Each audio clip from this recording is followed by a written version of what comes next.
Bonsoir à tous et bienvenue dans cette édition. Vendredi 28 juillet, voici les titres.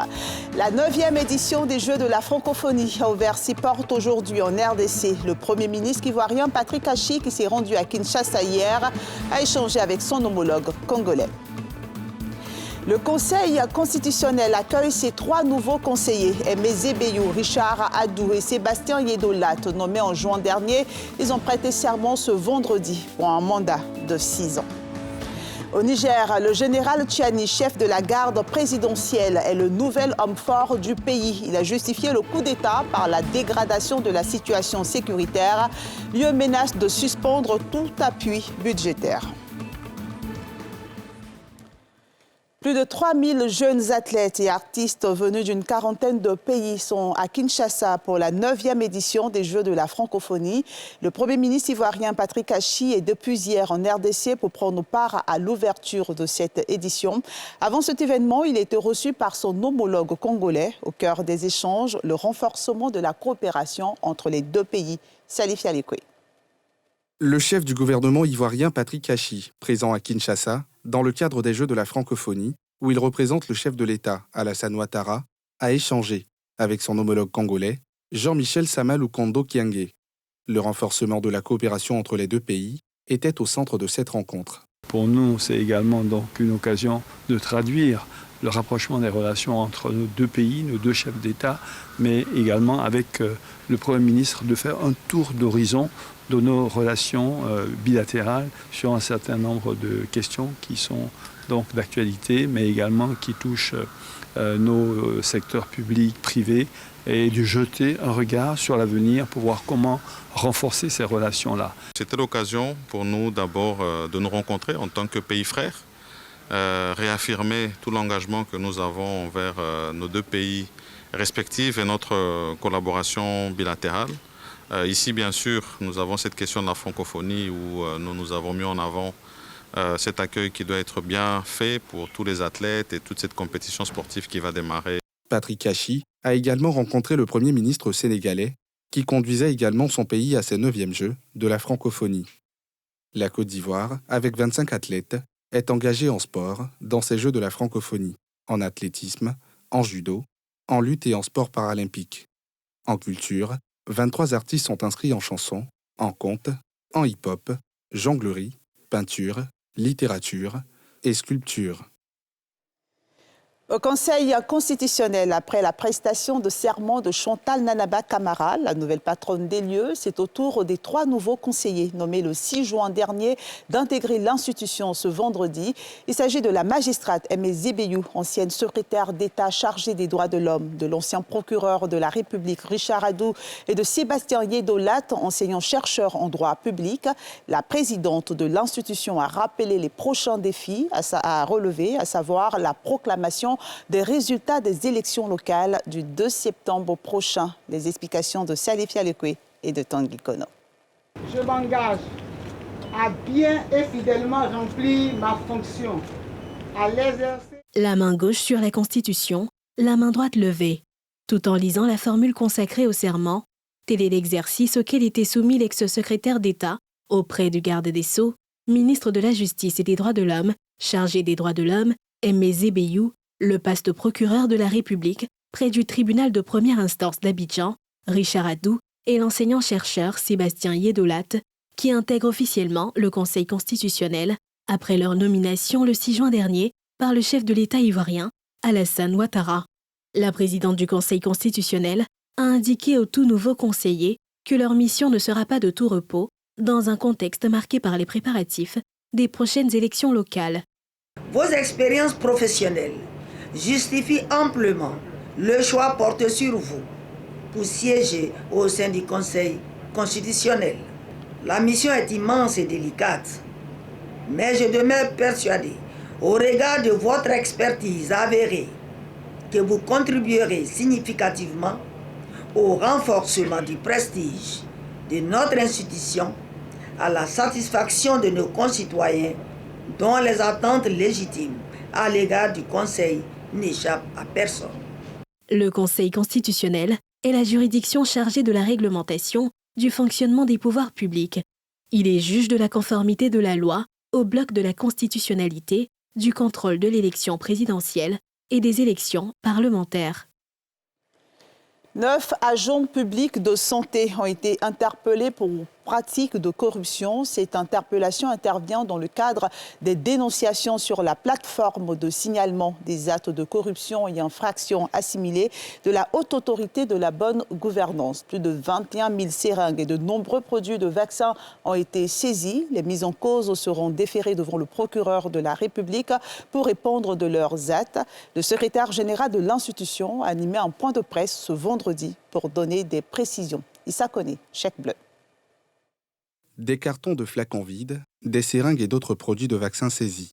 C'est le résultat d'une enquête de flagrance menée par les officiers de la police judiciaire, de la Haute Autorité de la Bonne Gouvernance, dans des services de santé, de l'hygiène publique et de la couverture maladie universelle. Les investigations menées ont permis de constater que les faits dénoncés étaient avérés. À l'issue de cette constatation, les enquêteurs de la HABG ont procédé, premièrement, à l'interpellation immédiate de 6 agents publics, dont 4 infirmiers, une infirmière et un chauffeur, tous pris en situation de flagrant délit le lundi 24 juillet 2023. Ces agents étaient en possession d'une somme d'argent totale de 654 000 francs CFA, de documents confirmant l'existence d'une double comptabilité, des recettes issues de la vaccination et de faux rapports d'activité journalière. À l'issue de cette perquisition, une autre perquisition a été conduite au domicile d'une des infirmières le 24 juillet 2023. À la suite de cette interpellation et de cette perquisition, il y a eu une autre interpellation de 3 autres agents publics de la santé à l'issue de leurs auditions, dont un infirmier et une infirmière le mercredi 26 juillet 2023 et un médecin le jeudi 27 juillet 2023. L'enquête du 24 juillet, selon les responsables de la HAGB, fait suite à une dénonciation anonyme au travers de la plateforme Signalis, lancée le 24 mai dernier au siège de l'institution. Cette nouvelle plateforme a été créée pour permettre aux usagers et consommateurs de dénoncer tout acte de corruption en ligne et en toute sécurité. Direction Mossou, la capitale du royaume des Aboréhé de Grand Bassam. Le calme est revenu après de vives tensions à la cour royale. Détracteurs et partisans de Sa Majesté Nana Kanga Oussoumou, le 21e roi, ont décidé de refroidir leurs ardeurs. Le royaume a connu une animation particulière suite aux tentatives de destitution du roi. Ce dernier est contesté par plusieurs dissidents qui l'accusent de manigance pour spolier les habitants de leurs terres. Le reportage est signé Thiemé Dangé et Mathurin Badé. Le royaume des Aboréhé en ébullition, comme en attestent ces images amateurs, des dissensions entre la cour royale et des instigateurs de la destitution du 21e roi, Sa Majesté Nana Kanga Oussoumou, mettent le feu à la cohésion sociale. 48 heures après ces nouvelles tensions, Mossou, siège du royaume des Aboréhé, retrouve son accalmie. Sur les lieux, les commerces sont rouverts. Les populations, elles, vaquent à leurs occupations. Les forces de sécurité, en faction, veillent au grain. Si les discussions piétinent quant au sort du souverain contesté par la génération Nunju, qui réclame son départ du trône et refuse qu'il représente le village à toute activité officielle, dont les festivités de l'indépendance du 7 août prochain, les esprits, eux, se sont calmés. Les médiateurs, dont le président du Conseil régional du Sud Comoé, Aka Awele, reste à la manœuvre pour concilier le peuple aboréhé. En attendant, toutes les parties sont appelées à s'interdire toute déclaration susceptible de jeter de l'huile sur le feu.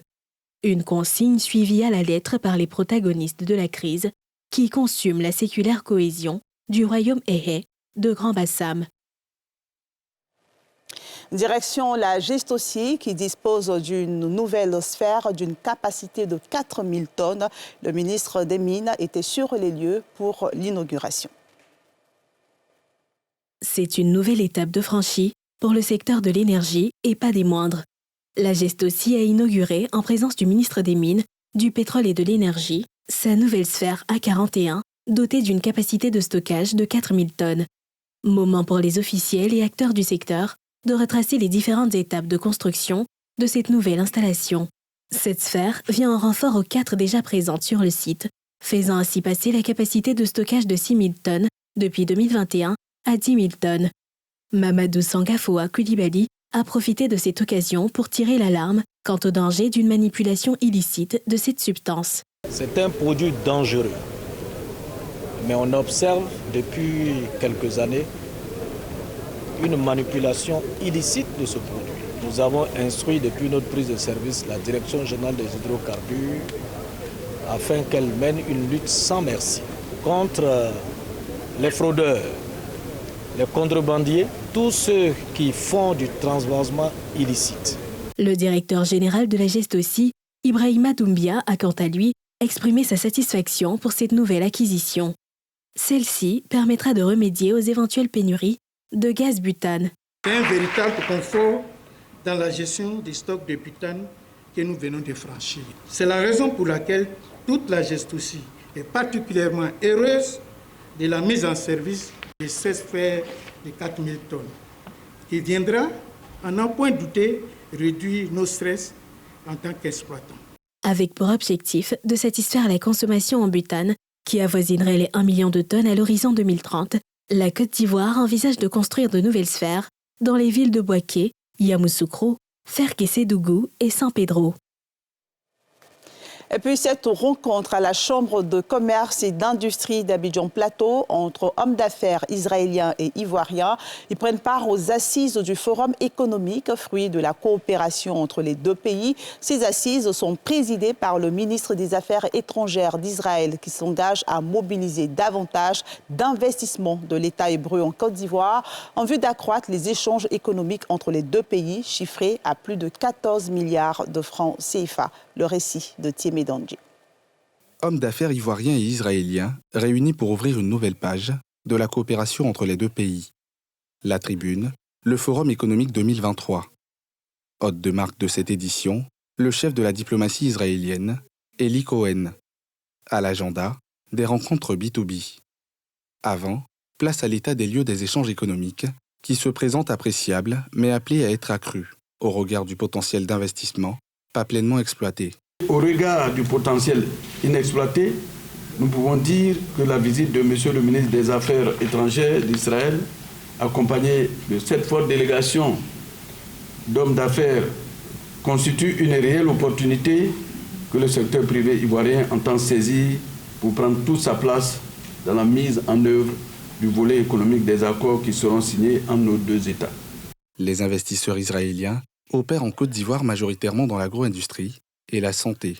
Le partenaire, par la voix de son ministre des Affaires étrangères, s'engage à mettre l'accent sur de nouveaux secteurs, dont le développement des énergies renouvelables, la digitalisation, l'électrification rurale et la cybersécurité. Et je puis vous assurer que des rencontres de cette nature sont à même de redresser cette situation qui, de longue date, aurait dû être corrigé au vu des énormes potentialités qui existent de part et d'autre, comme le disait si opportunément M. le ministre des Affaires étrangères de l'État d'Israël.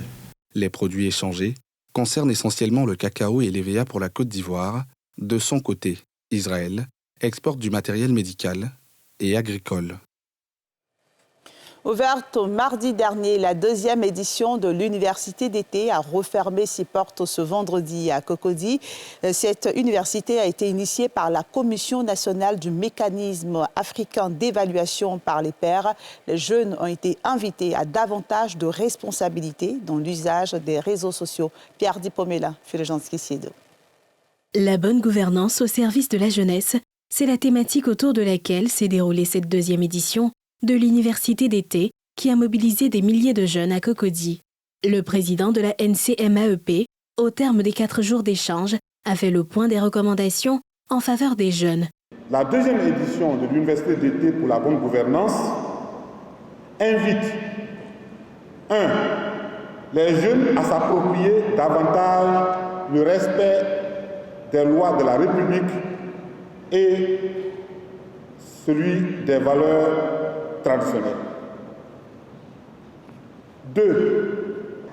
Invite les jeunes à s'engager dans les solutions innovantes visant la promotion et la valorisation des atouts économiques, touristiques et culturels nationaux afin d'éviter les dangers de la migration irrégulière.